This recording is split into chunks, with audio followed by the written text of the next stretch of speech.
Selamat pagi, perkenalkan nama saya Grace Elsa Natasha Stumea.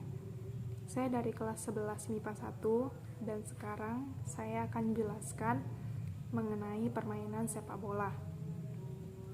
Sebelum kita masuk ke pembahasan, kita mengetahui bahwa permainan sepak bola adalah permainan di Indonesia yang paling banyak diminati. Bahkan permainan ini boleh dibilang yang paling banyak diminati, mengingat di setiap pertandingan yang ada tidak pernah luput dari banyaknya penonton. Kita juga mengetahui, selain menjadi ajang olahraga, permainan sepak bola juga dapat menjadi ajang hiburan bagi beberapa orang atau sebagian orang yang menyukai permainan ini. Salah satu buktinya adalah banyak ditemukan cowok maupun cewek yang bisa dibilang tidak mahir dalam bermain bola, namun mereka rela berdesak-desakan untuk datang ke stadion, menonton, atau mendukung tim kesayangan mereka. Berikutnya kita akan masuk ke pembahasan. Yang pertama adalah pengertian permainan sepak bola. Sepak bola adalah permainan yang dilakukan oleh dua tim yang berbeda yang komposisi pemain yang berada di lapangan sebanyak 11 orang, di mana masing-masing tim berupaya untuk menang dan mencetak gol ke gawang lawan. Seperti yang kita tahu, permainan sepak bola melibatkan pergerakan unsur fisik, mental, motorik kasar, dan motorik halus, serta dibangun dengan kekuatan tim yang solid. Adapun bola yang digunakan dalam permainan berbentuk oval, di mana setiap pergerakan yang dilakukan setiap pemain menggunakan kaki, dan hanya penjaga gawang atau kiper maupun wasit yang bisa menyentuh bola dengan menggunakan tangan. Berikutnya adalah sejarah permainan sepak bola. Kehadiran permainan sepak bola terjadi di China sekitar abad ketiga dan 2 sebelum Masehi dengan nama permainan cuju, di mana permainan cuju dimainkan dengan bentuk bola bundar di atas bidang tanah persegi. Banyak negara-negara yang mengklaim bahwa kehadiran sepak bola diawali dari mereka sendiri, seperti Yunani kuno dan Roma. Namun, cerita yang banyak diakui, permainan sepak bola populer pada abad ke-12, di mana pada abad ini sepak bola dimainkan di padang rumput dan di jalanan Inggris. Seiring berjalannya waktu kemudian, bermunculan klub sepak bola, akan tetapi kehadiran klub sepak bola yang diyakini ada sejak abad ke-15 tersebut terorganisir dengan baik dan tanpa status resmi. Lalu, tepatnya pada tanggal 21 Mei 1904, Federation International Football Association atau FIFA didirikan yang ditandatangani oleh 7 negara, yaitu Prancis, Belgia, Denmark, Belanda, Spanyol, Swedia, dan Swiss.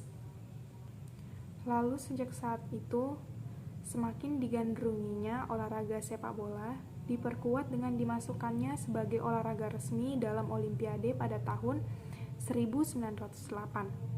Serta Piala Dunia yang dilaksanakan pertama pada tahun 1930 semakin memperkuat olahraga yang sangat populer di kancah internasional. Hingga kemudian pada tahun 1996, sepak bola wanita ditambahkan untuk pertama kalinya.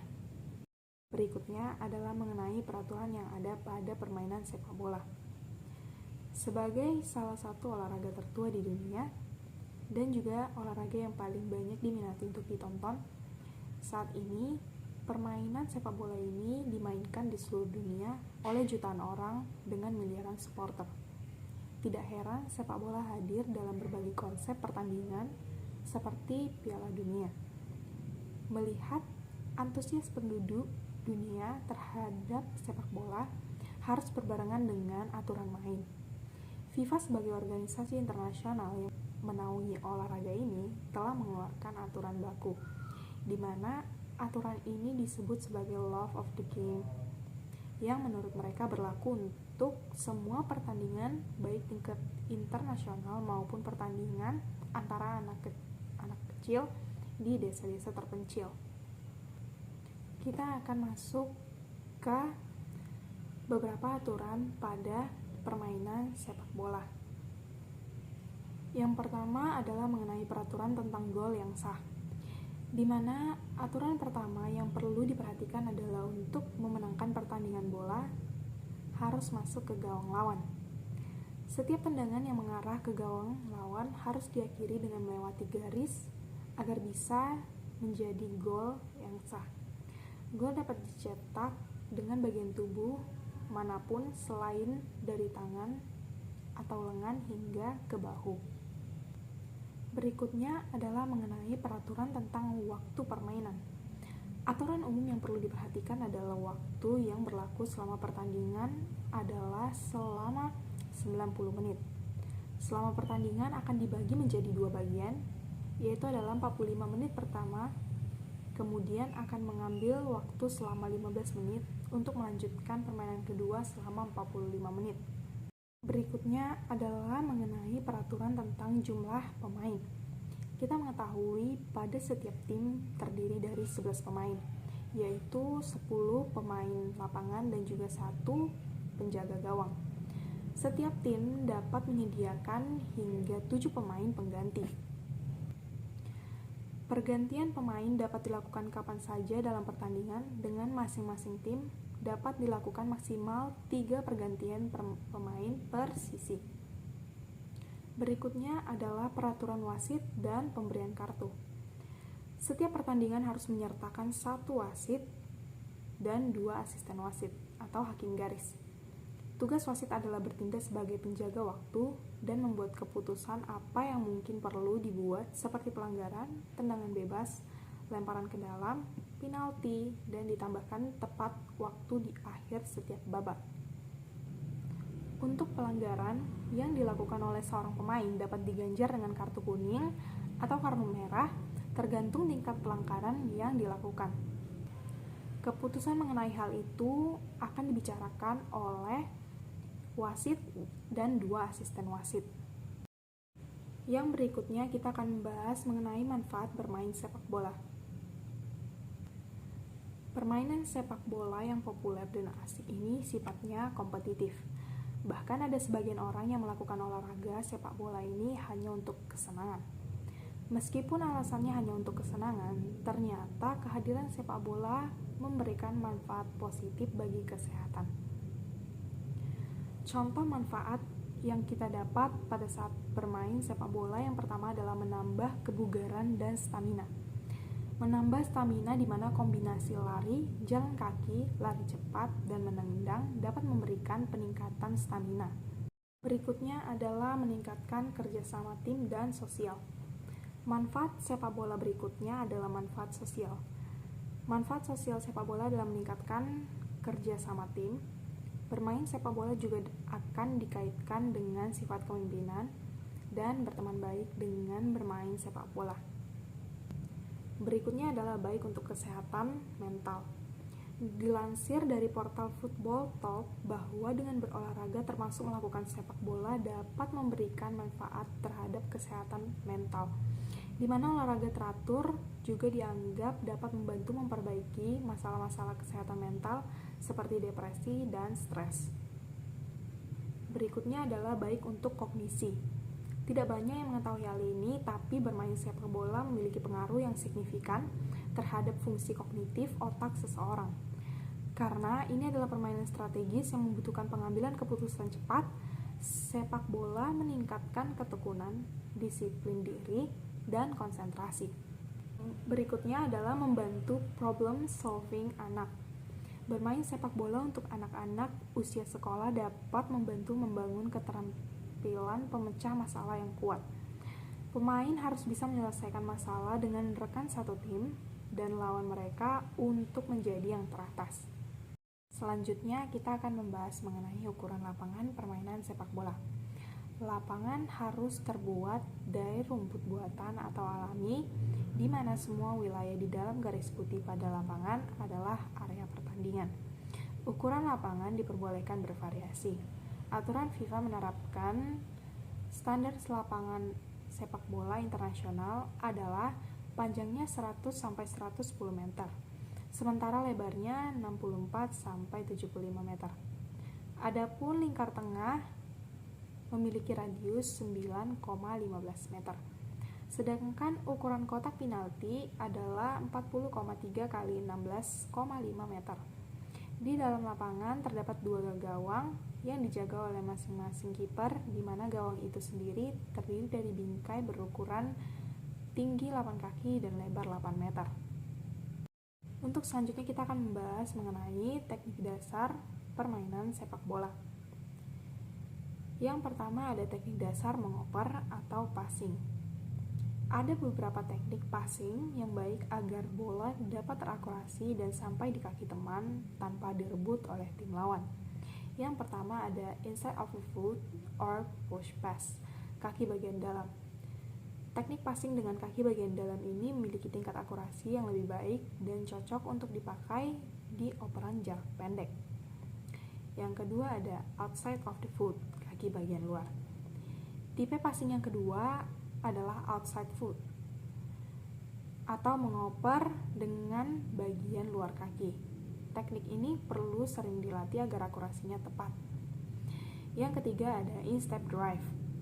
Teknik passing in-step drive dipakai untuk passing jarak jauh. Posisi tendangan berada di bagian tengah agak ke bawah sehingga bola bisa mencapai target yang jauh. Dan yang terakhir ada chip pass. Teknik passing dalam sepak bola selanjutnya adalah chip pass. Teknik ini dipakai untuk dapat mencapai titik umpan yang terhadang oleh lawan dengan melambungkan bola. Yang berikutnya kita akan masuk kepada teknik dasar menghentikan bola atau menerima bola. Teknik-teknik yang ada adalah yang pertama menggunakan kaki bagian dalam atau telapak kaki.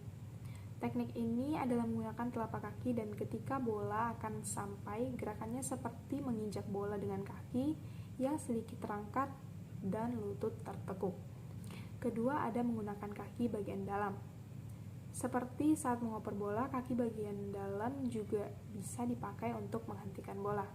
Saat bola mau sampai, kaki juga bergerak mengikuti arah gerakan bola agar bola tidak terpantul dan bisa mendarat dengan sempurna. Yang ketiga, menahan bola dengan kaki bagian luar. Untuk berikutnya adalah mengiring atau mendribling bola.